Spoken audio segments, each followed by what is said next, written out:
My name is Linda Lorelle, and I'm asking you to have the courage to listen with an open mind to all of our voices, because our voices matter. Hey everybody, it's Linda Lorelle, and I'm so glad that you joined us for this episode of Our Voices Matter. I have to say it has been a minute since I've checked in with you. I am in the thick of rolling out the Civil Dialogues Democracy Initiative that I've been telling you about, which so far has taken us from Texas to Arkansas and next to Washington, D.C. It is so exciting to see how much our fellow Americans are hungry for a space to have safe conversations about difficult topics without feeling demonized. I'll have a whole lot more to share with you soon as we get more town halls on the books, hopefully coming to a town near you. In the meantime, I cannot wait to share this next conversation with you because it is right in line with the Civil Dialogue's mission. Todd Levinson and André Thomas were freshman roommates at Stanford. Todd is white, André is black. They spent the first 25 years of knowing each other without ever talking about race. One day, they decided to not only talk about it, but to seriously unpack it in a podcast they call Healing Race. Now, before we dive into conversation with them, I want to tell you a little bit more about them. Todd Levinson has years of experience in policy, government, and bridging divides. He also co-led conflict resolution trainings with the UN for leaders from the Pacific Islands aimed at furthering peace and development in their nations. Todd studied and taught moral and political psychology at UC San Diego. André Thomas works in the energy industry at Schlumberger here in Houston. But his passion for collaboration, conversation, and racial diversity are his true calling. And that's why launching Healing Race with Todd was a no-brainer, even though it took 25 years for them to make that leap. And how lucky we are that they did. Our conversation is a glimpse into their hands-on way of helping others look past their differences and find common ground when it comes to race in the United States. This is how you have a civil dialogue. André, Todd, welcome to Our Voices Matter. It is such a pleasure to have you both on the show. Thank you for having me. It's great to be here, Linda. Well, you know, you guys reached out to me a few months ago to let me know about your show and said you were fans of mine, which is great. I'm always happy to hear that. And I was so intrigued by what you are doing in terms of just having really open, honest, raw conversations about race. Obviously, you got, I'll tell people the backstory. People know the backstory. 25 years, ago, 25 years being friends, never having really talked about race after being in college roommates. So I guess my first question is, what have you learned about each other as a result of what you have been doing with these conversations? So, Todd, I'm going to start with you. What have you learned about André that's been surprising to you? I'll tell you about the first moment of surprise was I asked him at one point, he talked about the skepticism that he brings to white relationships and the caution that he brings. And, here I am thinking, well, you've been friends with me for 25 years. How did that play out in our own relationship? And in asking him, well, what, when you first meet someone who's white, what's going on in your mind? Like what in your mind is leading to this caution? And, I saw his whole face change, emotion come up, and he talked about his fear for his safety. He said, honestly, being killed by white people. And this is someone I knew for 25 years. We've talked about so much, never about race. And I just had no idea that was an image in his mind since what was it, André, 1998 with the James Byrd. Linda, you may remember the dragging of James Byrd in Jasper, Texas. East Texas. Yeah. I was on the air then. I remember it well. Yeah. So, I honestly just didn't know about. I didn't know what was going on in the background of his mind. And it's not only about threats of physical safety. It's the kind of concern around possible exploitation in some way or being taken advantage of. There's another kind of key moment in the evolution of our conversation where the night before we recorded our first conversation, I got a bunch of texts from André. And he was like, well, are we going to sign contracts? Are we going to have this in writing? And I'm thinking, of course, André, of course we're going to, of course, this is our project, 50-50, and I had a little sense of where that was coming from, but, it wasn't, to me, I didn't know the full weight of it. We had a conversation at some point in our dialogue around this idea that André has around what he calls the psychology of ownership among white people, that there's this sense of ownership over Black people's lives or what they produce. Create. And when we had that conversation and we went back and forth about our views about kind of the psychology of white people, in between that conversation and our next conversation, I remembered those texts and everything became clear to me. And the next conversation we had, I said, listen, I had a big epiphany. You sent me a bunch of texts about getting things down in writing. And then you shared with me last time about the psychology of ownership. And what at least I'm thinking is that you thought I was going to take advantage of you in this project together. And he got a huge smile on his face. You're exactly right. We need to get that stuff down in writing. You got it. You got it. Okay. So André, now it's your turn. What did you learn that most surprised you about Todd? So to give you a little bit of background of myself, I am, I guess you would say, the product of the children of the civil rights movement. And a lot of that, I guess, zeitgeist from that time and the sort of lessons about interactions with white people are still very prevalent in my family. And what I learned about myself and about what Todd is that I was projecting a lot of that onto Todd.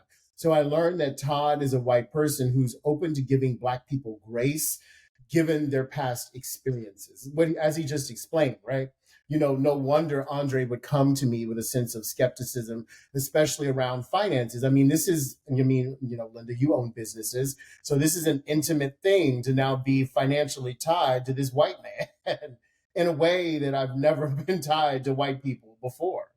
So it was an act of vulnerability, but I realized that instead of being an enemy, as, sort of the influence of maybe that zeitgeist from history, you can also have white people who want the best for you and who want just to be not only your ally, but a partner in your journey.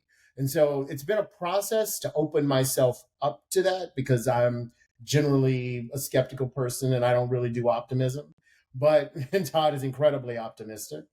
But what's been great about, learning that about him is a sense of leaning in and just creating an even better project, right? So I'm glad that he embodies that energy in our partnership together. So in this project, you've tackled many different issues within the broad context of race in America and what it all means.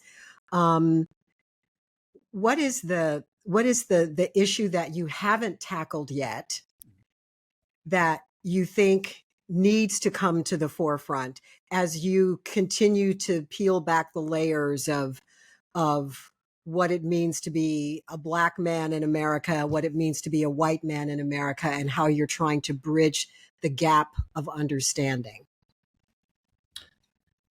Shall I go? Sure, of course. As Jump in. I think about our guests and conversations with my Black friends, I don't really have many white friends anymore. That's kind of ironic, but it's microaggression. I think that's a topic that I definitely want to bring to the forefront of in Healing Race. We all know that we're not living in the 1960s separate water fountains anymore. but we all still feel a sense of tension when it comes to interactions with one another, whether you are male or female, black or white. And as I, listen to guests on the show, they talk about incidents at coworker, like for example, black women and their hair. We have one guest, my best friend, Marin, who was talking about, how you showing up at work in a certain way and having a certain hairstyle can, lead to some people wanting to question, your competency, your being there, etc. And I think microaggressions can be, number one, they're highly subjective. So they're misunderstood because what's a microaggression to another person could be motivated by something else to someone else who's looking at the incident, right?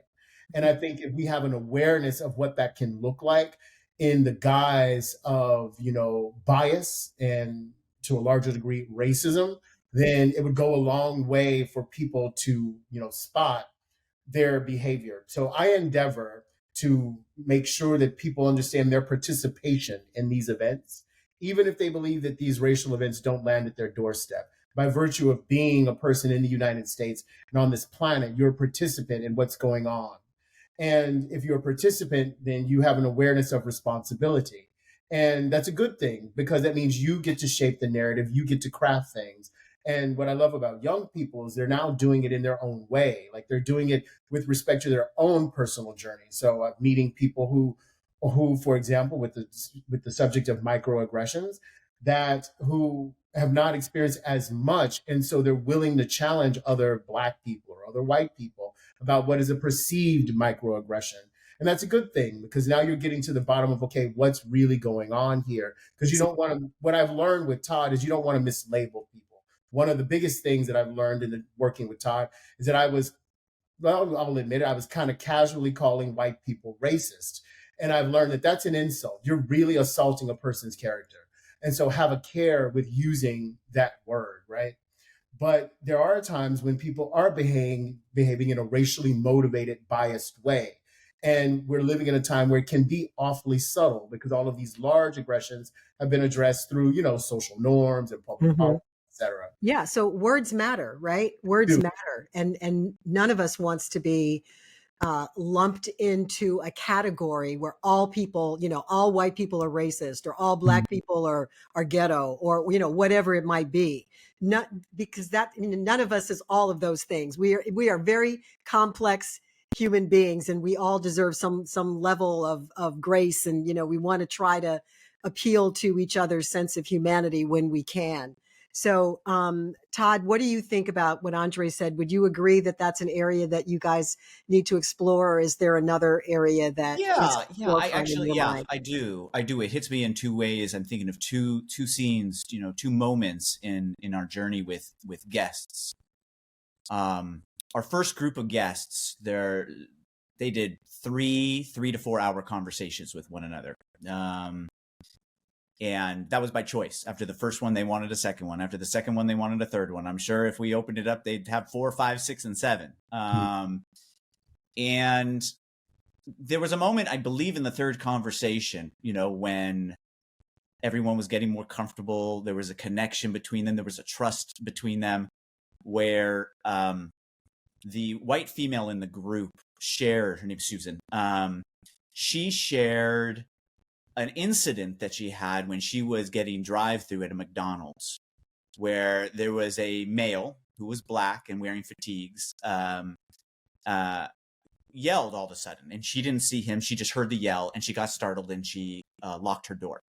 And there was kind of an unpacking of what might have led to that reaction: race, what he was wearing, the fact he was yelling, the fact that he was a male and she was a female. And it led not just to talking through that, but it led to other people talking about how people wearing, military fatigues in some way leads to certain stereotypes, and a house with an American flag leads to certain stereotypes. And I felt like it was one of the most vulnerable parts of that conversation. It was about those little perceptions and narratives that we have and that might lead to saying something, or treating someone in a certain way. And I think in some ways that is the most basic thing we can own in our lives. When André said that we're participants, we might not be making public policy, though, yes, of course, we vote for people and we can advocate in certain ways. But in each of our lives, we come in contact with people on a day-to-day basis, right? And we have what we have in our mind and how that leads to the way we engage with people. And I think that makes a difference. I think it makes a difference. I think having the conversation that André, was talking about also can give a sense of why it's important to talk about the little stuff. Because people will say, and I hate to say that it's little, right? But people will say sticks and stones may break my bones, but words will never hurt me, right? And what I have gotten a sense of and tried to at least, walk a mile in the shoes of someone who, if you hear this on a regular basis and you think and you wonder about who might be in front of you and what they might be thinking and how you have to cater yourself, it becomes tiring. And that's the word that I've heard probably more than any from the plethora of guests. It's tiring, and that there's a stressful concept. Like when I told you, Todd, that I was told that I was not telling the truth about being a graduate of Stanford University. And then I was subsequently asked the name of the Speaker of the House at the time to prove I had some intelligence. Yes. Are you kidding me? Yes, Linda. What? Yes. Oh my God. Yeah. And I'm like, so I can see, Linda, how that... Just call the university. Yeah, really. I'm sorry. Go ahead, Todd. Yeah, no, I was just going to say, Linda, so that's an example. And so if there is that wondering about what's in someone's mind, I'll give you the second story that came to my mind. We were in Crenshaw, and we were talking to a young Black male, maybe middle school, high school, I can't remember. I think about ninth grade. And we asked him the question, if you were in a multiracial group where we were talking about race, and you knew that people were going to openly, honestly, with sensitivity, address whatever question you might have in your mind, what would you ask them? And he said, why do you have something to the effect of, I'm paraphrasing, why do you have the negative beliefs you have about me? I'm just a nice person. I'm just a regular person. And it was so simple but powerful. And I asked him, I said, well, with the white friends you have, how do you get to the place where you feel trust, where you don't? I asked him actually first, is that something you wonder when you come in contact with people who are white? And he said, yeah. And I said, well, what gets you to the point where you feel more comfortable? And he said, if they invite me somewhere, then I know I can trust them, right? If there's that outreach of friendship, of value, and, that, you asked me, what did I learn? And now I'm thinking back, I did learn what I said. I also learned that even when we're having public policy conversations, like about reparations, that what I have gotten from André over the course of all of these topics is that at the end of the day, you want to know you're cared about just like any other person. And to speak to in some way, just like any other person. To speak to the young man that you're talking about, because earlier in that conversation, he shared that he was, I guess, with a group of friends, and like you go to a corner store, you're hungry, you want a bag of chips, and whoever was the store attendant behind the counter that day felt nervous with having him and the friends in the store. And so they called the police, meaning, I don't know if these kids are going to steal something from me. And the police detained them, questioned them. And this is a jarring incident for a kid who was probably in 8th grade at the time, right? And I said, what were you trying to buy? He said, I just wanted a bag of chips. And I'm like, you could have literally, had it gone a different way, and the police would have been over anxious, perhaps. You could have potentially lost your life over a bag of chips. And the reason, and I want to bring that up very deliberately to for your audience to know where the sense of mistrust comes. So you are going to have a sense of mistrust and being guarded when you are around people, when such dramatic things could happen to you, right? All over a bag of chips.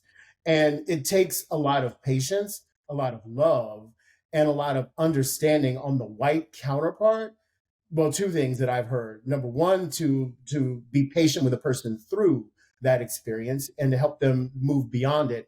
And also number two, that's where allyship can be, exponentially multiplied, is having those conversations even in private with your white counterparts, white on white conversations on these kinds of behaviors that can stop and put the whole world at ease, right? So, one of the biggest questions that comes out of Healing Race from the Black participants is, and I've even asked Todd, what do you all say about us when we're not around? And I often told Todd, not often, I tell him all the time, like I said, we know what you say because your behavior bears it out. And I don't mean your, meaning Todd or any other of the white people that I've known over the years who will listen to this program, but there are certain themes in reaction to the group of people of which I am a part.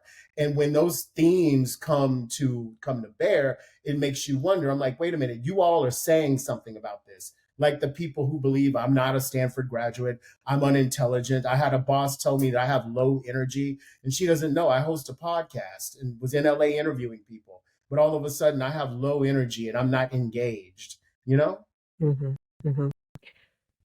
Wow. So this part of the conversation makes me think about the work that we're doing with civil dialogues. And part of what we do as part of this conversation that we have with people on different topics is toward the end of each event, we bring people together in smaller groups and have a facilitated conversation where you're talking about not even necessarily the topic, but it's a guided conversation so that the people sitting around the table get to know each other. Mm-hmm. They get to share their individual stories that help the rest of the table understand how they came to their point of view on topic X. Mm-hmm. And, just by sharing who you are, where you came from, what you think, what experiences you've had, et cetera. That young man talking about trying to get a bag of chips and the response and what could have happened, and similar things have happened in real life where people have lost their lives over things like that, right? Yes. So I think the other thing, one of the things that's sometimes really that's distressing to me when I hear it is that even when people share their lived experience, there are some who refuse to acknowledge that and say to your face, that didn't happen. That's not your lived experience. I don't believe that happens. This is 2024 in America. I don't believe that happens. That's how far we've come in not respecting each other's right to exist in our skin as we are, as God made us, and that we don't have respect for that other person's humanity, whatever it is. But then to deny that someone has had an experience that they're vulnerable enough to share with you, and then you turn around and say, I don't believe you. And so, André, you're shaking your head and I can see the emotion in your eyes. So tell me, I've obviously struck a nerve. Tell me what you're thinking and feeling as you listen to me say this. Like I told Todd in the taping of our season of Healing Race, you tell people what's going on and then they say, so what? Or they try to lessen your experience. For me and my friends, we've had interactions with white people where I'll give you one white guy, really, really, really nice guy. And I don't think ill of him. And I was telling him my experience as a Black man and as a gay man and the stressors of all of that. And his response to me is, but you're fine. You went to Stanford. As though, I'm like, Stanford and negative treatment in society have those two things don't have anything to do with one another. So just because I was an academically inclined person, doesn't mean that I don't have, pain, and pain sometimes is not race oriented. And I think of all of those Black kids and little Black girls who are told just to suck it up, whatever it is. Linda, and I have to share this. This is not a part of Healing Race, but when Todd and I was in California, I had the opportunity to connect with a very dear Stanford friend, a very lovely, lovely woman. And we were at a winery, and I'm like, girl, what has been going on? I haven't seen her since she was 22 years old. And she knows about Healing Race. And she said, my daughter, who is the time of this story, which was a few weeks ago, actually 3 weeks ago, was in 8th grade. She said when she was in elementary school, we live in an area that there aren't very many Black people, and she had a white best friend. And she and this white best friend used to do everything together. And one day during recess at the school, the white best friend turns to my Stanford friend's daughter and calls her a monkey and tells her she's a monkey. And then my friend's daughter goes home in tears, bursting in tears. Imagine a Black mother and her Black daughter with frizzy hair coming to her. And the first thing she said is, "Mom, am I ugly? Am I ugly?" And my friend said, "I've always tried to instill in my daughter a sense of pride in her beauty, a sense of pride in her skin color, and especially a sense of pride in my hair." I bring up hair because hair is a very real thing for my Black female friends, because all of them remembered the moment when they learned that their hair didn't swoosh. How white people, young white girls, when they shake their hair swooshes. And with Afro, like, look at me, my hair don't swoosh. It doesn't swoosh. And that's an important moment in elementary school, because a little girl is saying, "I'm different." And then to all of a sudden be called a monkey, and it set off a chain. And what my friend told me, she said, "My daughter has always been confident, but since that day in elementary school, I noticed that she doubts herself. And she's become a little bit more acerbic with people after that day." That changed that little girl's life. And this literally happened, this probably happened about 6 years ago, because she's in 8th grade now, right? And so that tells me the parents are our age, the age of me and Todd, because we all went to Stanford together, all the same class. And I'm like, where would a child learn that? And that's it. It's learned behavior. Yes. Obviously. It's learned. She was taught that. Yes. She was taught that. So Todd, when you hear stories like that, and I'm sure, you and André, as you're going about doing these interviews and just listening to him talk like this, what goes through your mind? What is it that, and I know you don't speak for all of white America, but okay, you are the white guy on the show. So I'm going to ask you, what's missing here? What's missing here? Well, I don't think there's something missing. I mean, I think these stories do have an effect. So we talked with someone in Newport Beach who, is concerned about, why does race have to always be part of the conversation? Why do we have to talk about it so much?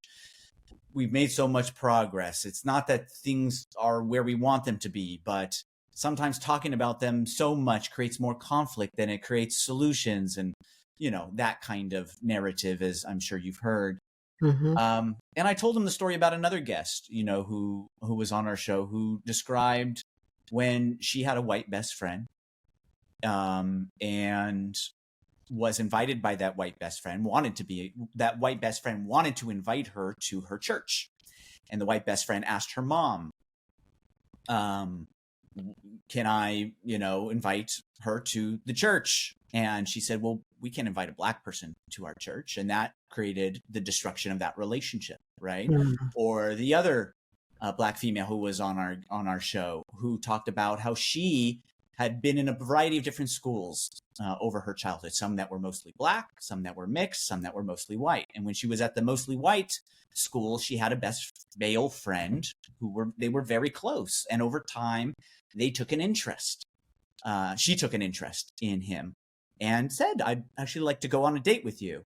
And he turned red in the face and said, "Oh, I can't date a Black girl."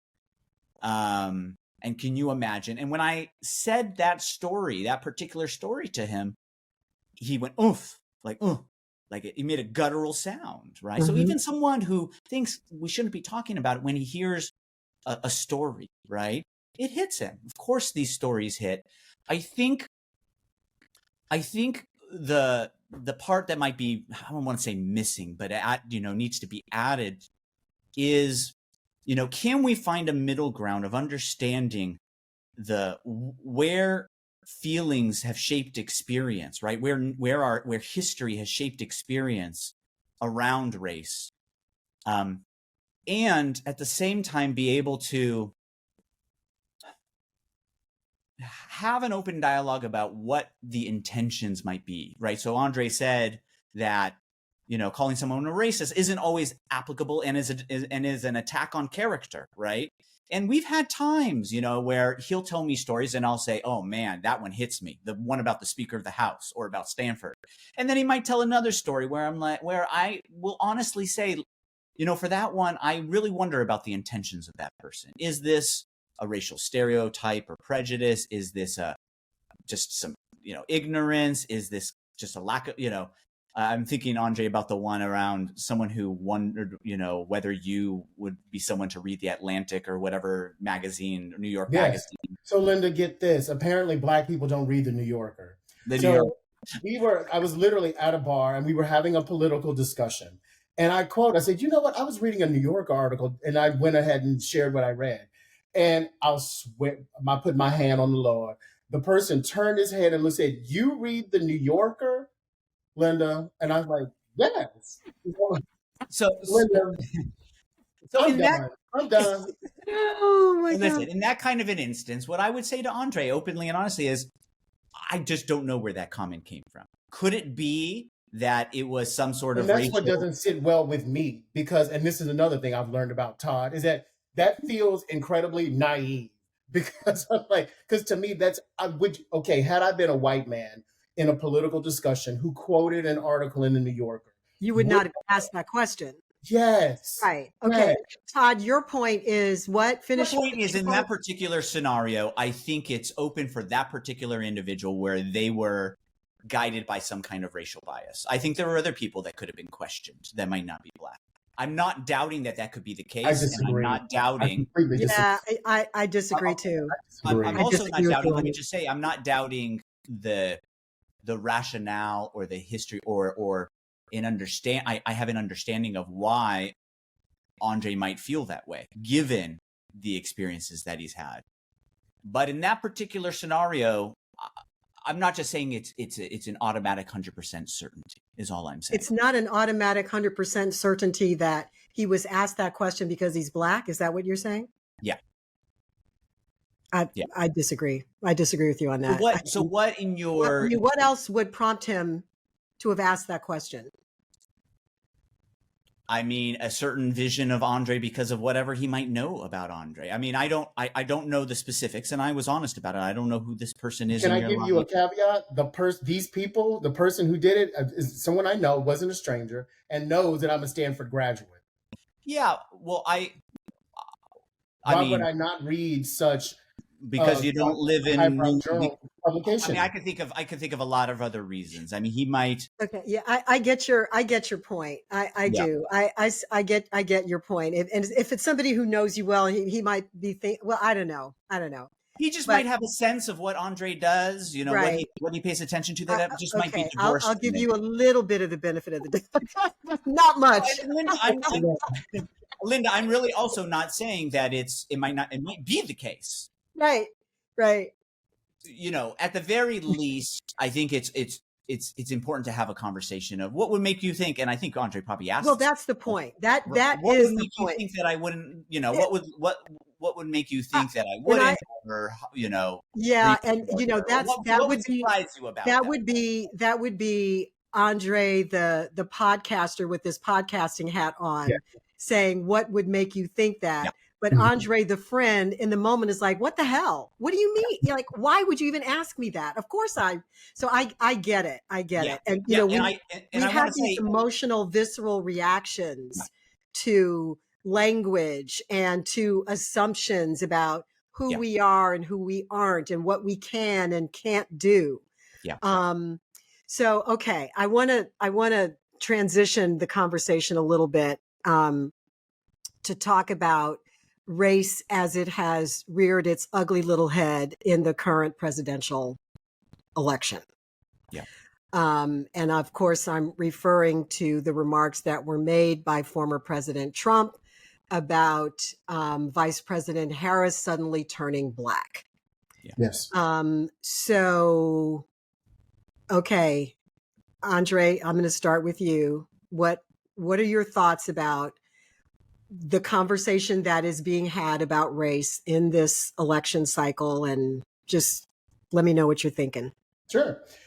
With in particular with Vice President Harris, one of the things that shocked me is the number of Black people that said suddenly she want to be Black, and I'm like, she's always been Black, and like, when did she become an AKA? She's always been an AKA. She was very public about that during the campaign with Biden. They even interviewed some of her line sisters. So it makes me feel that the conversation about race is largely being driven by the news cycle and people with an agenda to, and no disrespect to your profession, Linda, to sell ads And so the opinion varied with whatever channel or YouTube channel you were watching. And people were not sitting back and applying just good old fashioned common sense and reasoning. Mm-hmm. Vice President Harris has always been public that she's a biracial person. I believe her mother is from India and her father is of Jamaica. Her mother immigrated to the United States. And this is just a part of her biracial heritage. And it really speaks to a larger conversation. And maybe you'll challenge me here, Linda, is that, sometimes when you are biracial, there may be this pressure that all of your life you have to choose Blackness, right? And I had a very real moment with that. So recently, in LA, I was a tourist. I took the tour of Warner Brothers, which is a really great tour. And part of that tour, I got to visit the All American set. It's a really popular show on CW. And now I watch it. I love that show. I'm obsessed with it. And I had never heard of it 3 weeks ago when I was at Warner Brothers. And so I'm like, well, I visited the set. I got to watch the show. And so the mother of the Baker kids is a white woman. And she was talking to her husband. And she said, being the mother of Black kids. And it struck me that this white woman in the script was cognizant of her children being Black and not trying to take on some of her whiteness. And in my opinion, that is a good thing, but it also left a question of, well, what about your Caucasian heritage and how do you engage with that, right? And I think this is an excellent topic to explore in Healing Race. The United States does not know how to be biracial. I think there is a ethos. There's the one drop rule. There you are. That's exactly where I was going. And when I have used that in Louisiana logic to tell this was an actual law in Louisiana books, I've always gotten pushback by people who wanted to acknowledge their multiculturalism and their biracialism. And it always felt uncomfortable to me, but I realized why it was feeling uncomfortable, because it felt as though in some way you were dishonoring the Black American experience and the sacrifices. But I said to myself, André, no, they're not. They're just complaining. They are embracing the completeness of their family. And Todd and I heard that a lot in Los Angeles. So Todd would always ask everyone, do racial conversations come up between you or your friends or family? And many of the Black people say, well, I come from a multiracial family. And so, yes, they come up and we have them in a healthy way, right? But I think that is a small pocket of what really goes on in the United States. And when you add to that the news cycle and motivation to keep eyeballs in front of screens, you have a very distorted view of how to have a healthy relationship to your own racial history and to respect the racial history of others. So what do?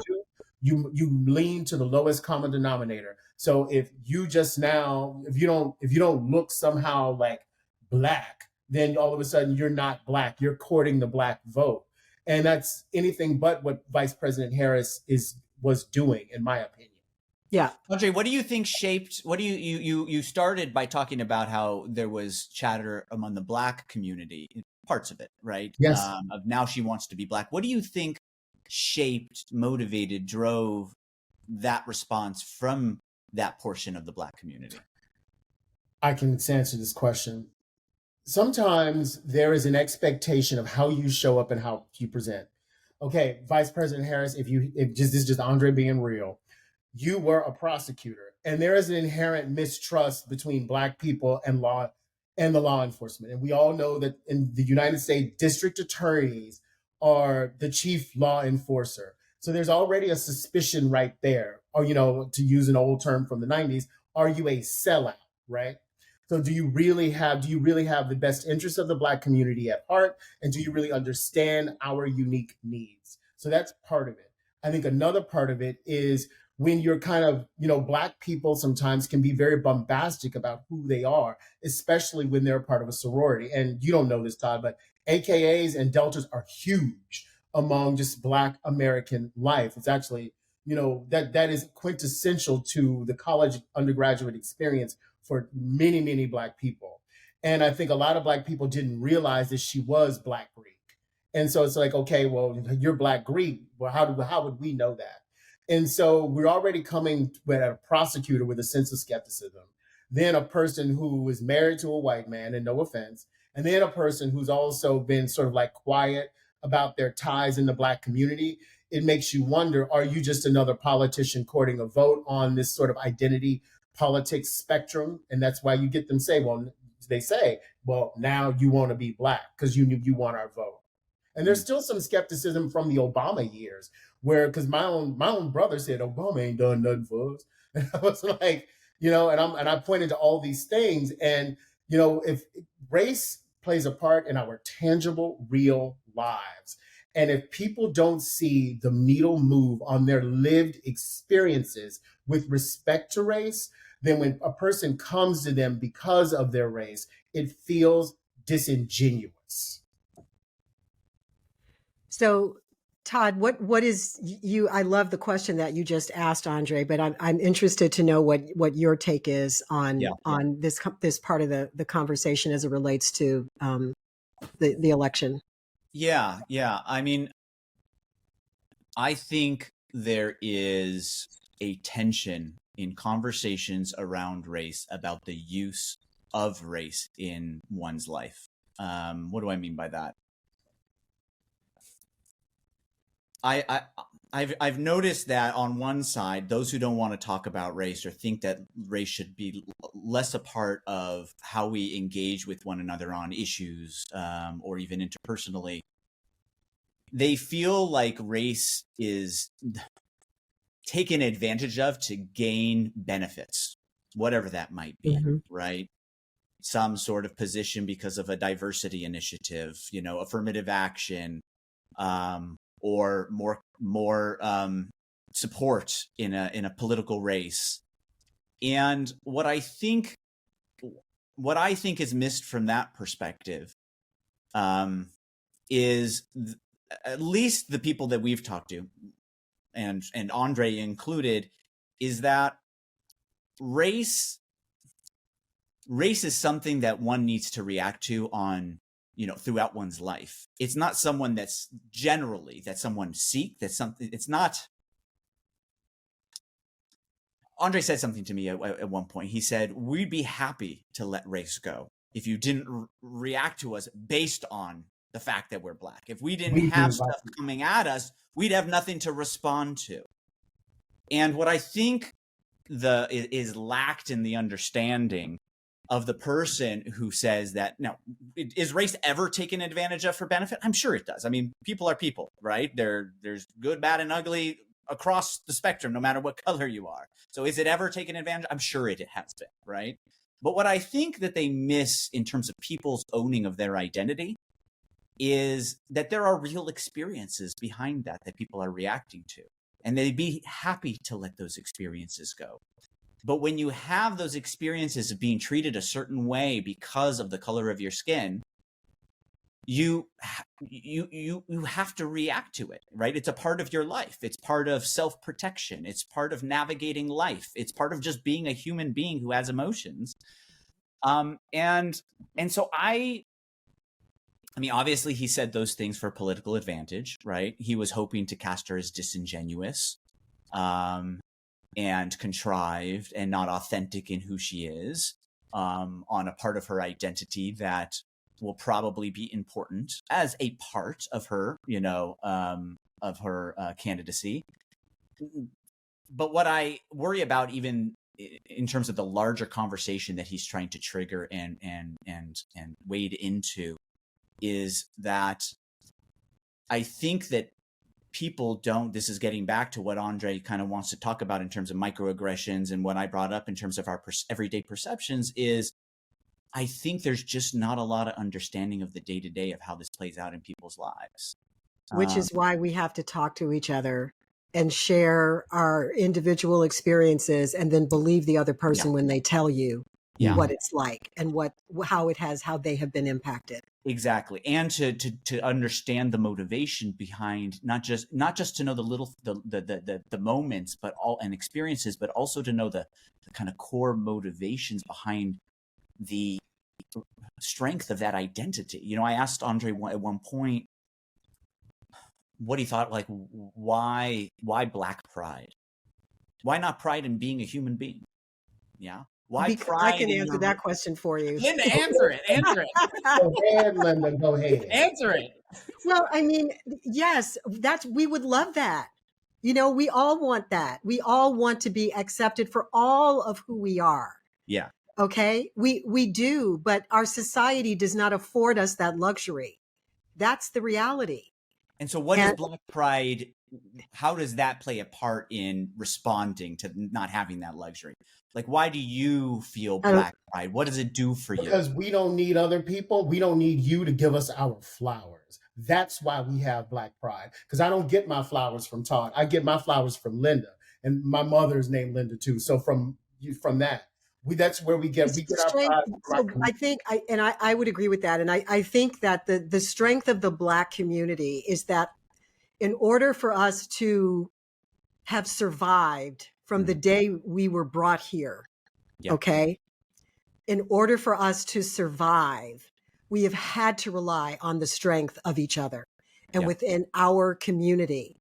And when I think about, you know, our ancestors and what they had to go through to survive the Middle Passage, survive everything that happened when they got off the ships, and all the horrific everything, okay? Everything that embodied slavery, and the systems and the constructs that were created around it to build this country.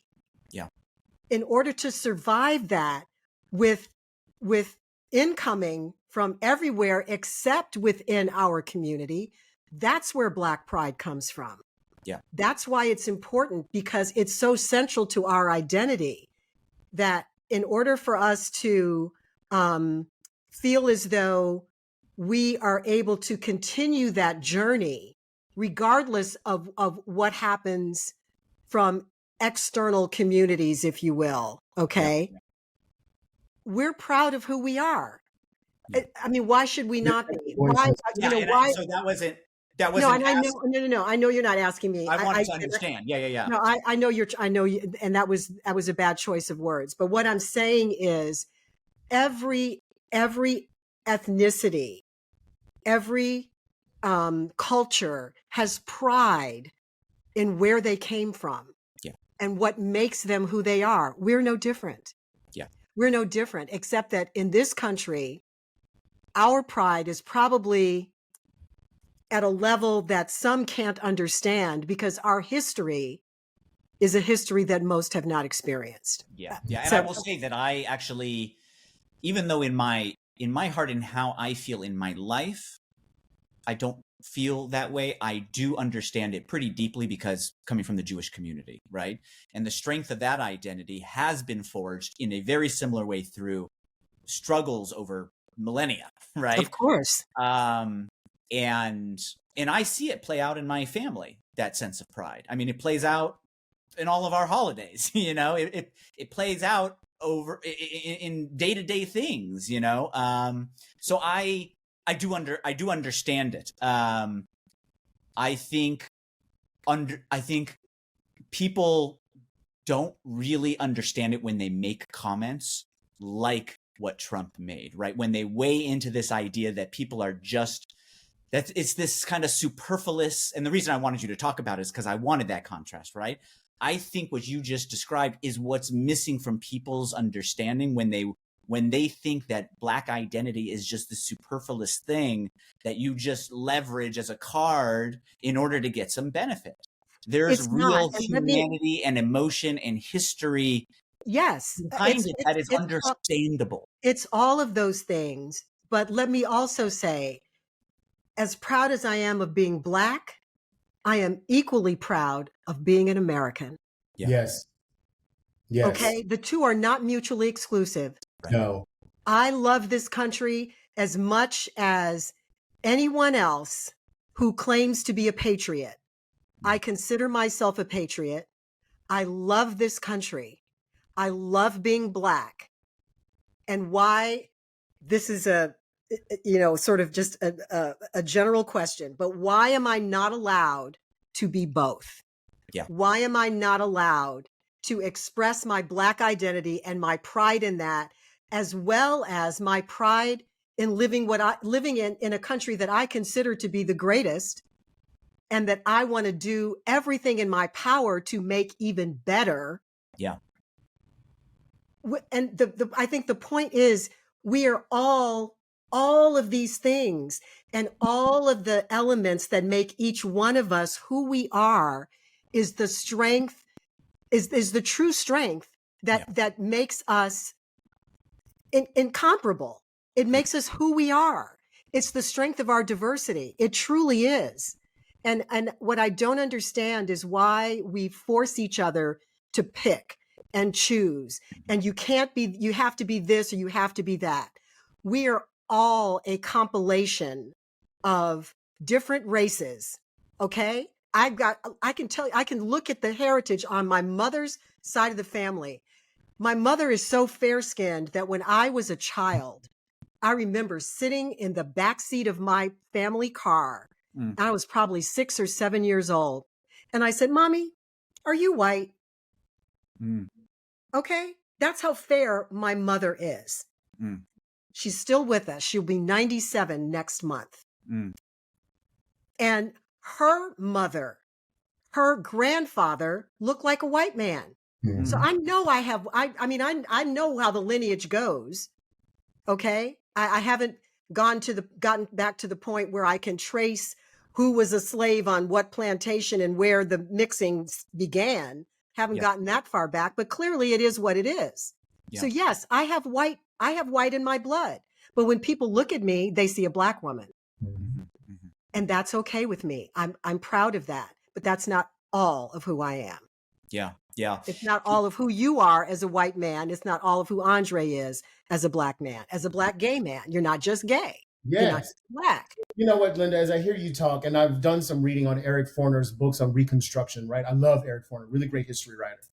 And all of this, I won't say all of it started back then, but we're still holding on to that cultural zeitgeist of you have to pick. You know, there's a reason they had octoroon. And so, because, I mean, back in the day, your mother would have been able to pass, right? Oh, yeah, big time. And the huge social advantage to all of that.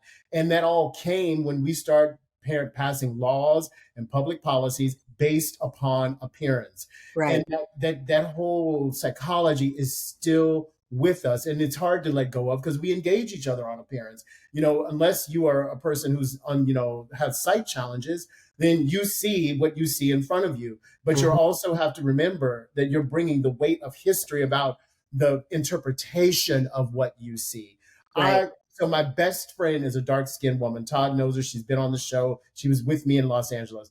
We were celebrating my bachelor party / 45th birthday last year in Las Vegas, having a drink in a hotel in the casino at 3 a.m. And it happened that this white couple sat next to us, and the husband had the same birthday. And I said, "Yeah, I have this podcast, because I always tell white people about the podcast." And it's like, and he said, "Yeah, but I'm a bit of a comedian." You are so funny. I love it. I love it. And he said, "Yeah, but you're not Black." And my friend looked and he's like, "Yeah," he said, "You're not Black." And I was like, "What do you mean? I'm Black." He's like, "No, you're not Black."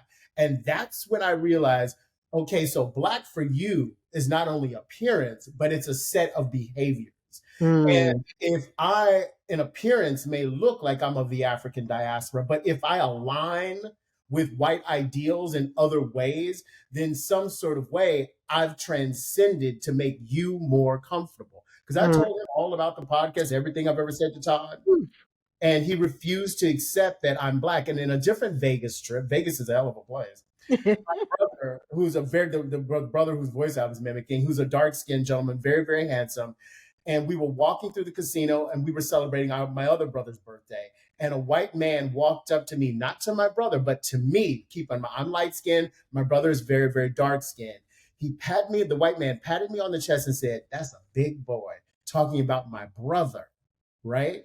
And I'm like, what is that about? Again, my lightness is making white people comfortable. Again, they're not, I've in some way in their mind, I've assuaged their negative feelings about Black people. Keep in mind, my brother was standing next to me when this white man did it.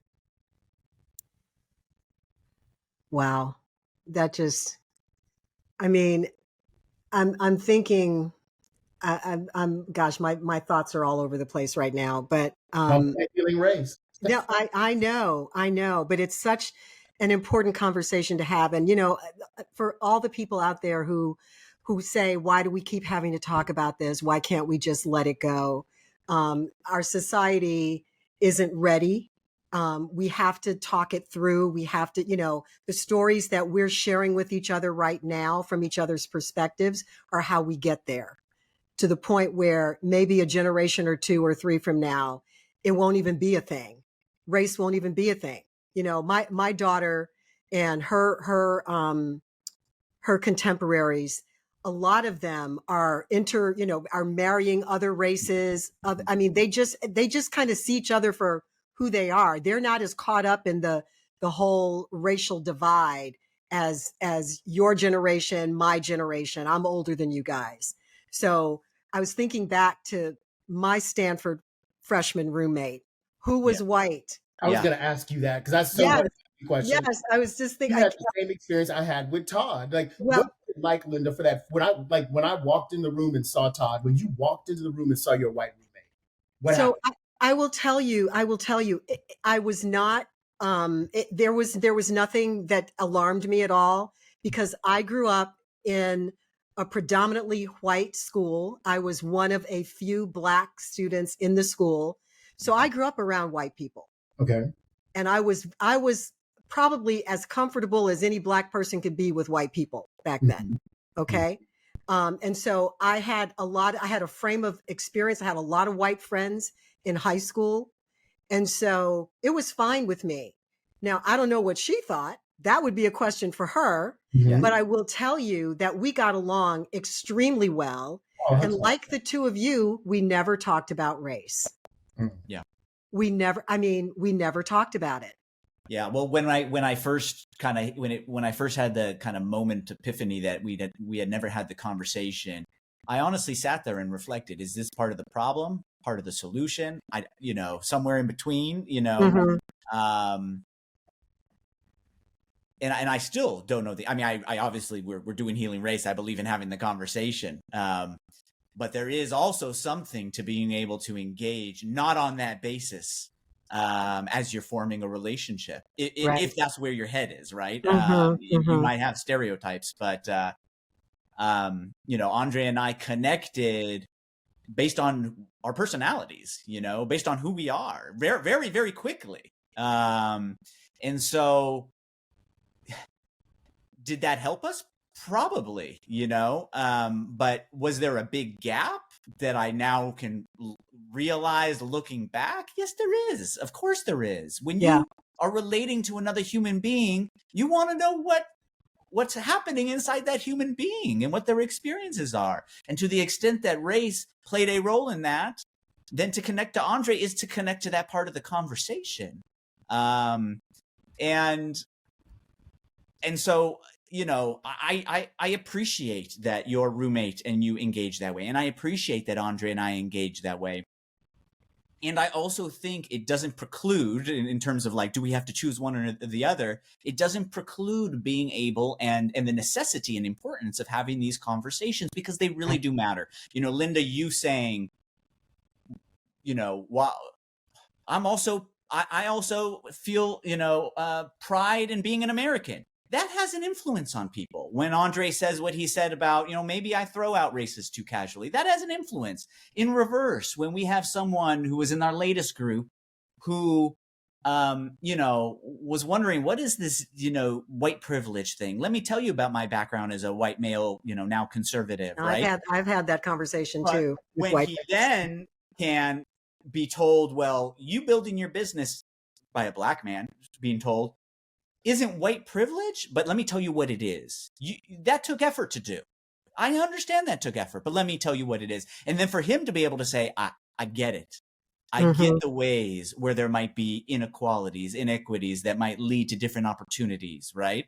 Yeah. When they can affirm that background and that experience and find a way to piece together an understanding of the world that is a shared understanding of the world, that matters. It really matters. When you shared, why do you have to choose? I totally get that question. I totally get that. What I would also add to it is, just from a perspective of someone who, Andre's first question to me, what was it like growing up white? That was his first question to me. And I said, it must be nice. And I said, Linda, honestly, I didn't ever think about it. Right. And I understand that as a luxury. I do. But I never thought about it. I just did it. Now, are there people who feel white pride? Yeah, there are. But like for a good number of white people walking around, it's not something that you really think about, but it's something that every black person thinks about what it's like to grow up black. That's the difference. Yes. And so it's just a disconnect in understanding and experience. Right. But being able to hear the experiences that you had helps to give an understanding. And the way you passionately spoke about the meaning behind your pride hopefully gives something human for someone to grab onto, to go, okay, maybe I don't understand that with regard to race, but I have pride in some group. Even being a proud American is to be proud of some identity that you have that was forged through some set of experiences. We broke off from England, right? From George exactly, because we felt we were being abused and persecuted. There is there's a reason we have pride, right? And so hearing that hopefully will touch someone in some way where we go, okay, I don't get it racially, but I get it as a human. And now I get it as you explain your experience, and maybe have, if not a connection, at least an understanding. Exactly. And that's what we're all trying to get to. So I have to say, I could talk to you guys for hours, and I am so thankful that you reached out to me, that we've connected. I love Healing Race. I love what you're doing on the podcast. I can't wait to see more of the work and the stories and the understanding and the healing that you put into the universe, because it's just so critically important. Conversations just like this they're the answer. I'm sorry, but I just believe that this is where it starts. Is in having these kinds of honest, open conversations. I'm enormously grateful to the two of you for taking time to share yourselves with the Our Voices Matter audience. Thank you so much. We very much appreciate being on. Absolutely. Are you ready to have your own civil dialogue about race or any other challenging topic? I know it's scary, but you can do it. Just approach it with curiosity and a desire to listen, learn, and share. If you do take that leap, I would love to hear from you. Tape a short video talking about your experience and send it to us. You can find a link to do that in the show notes of this episode on ourvoicesmatterpodcast.com. You can also find a link to the Healing Race podcast and the latest on civil dialogues. Thanks again to André and Todd, and to you, of course, for being part of our efforts to illuminate our common humanity. We'll see you next time.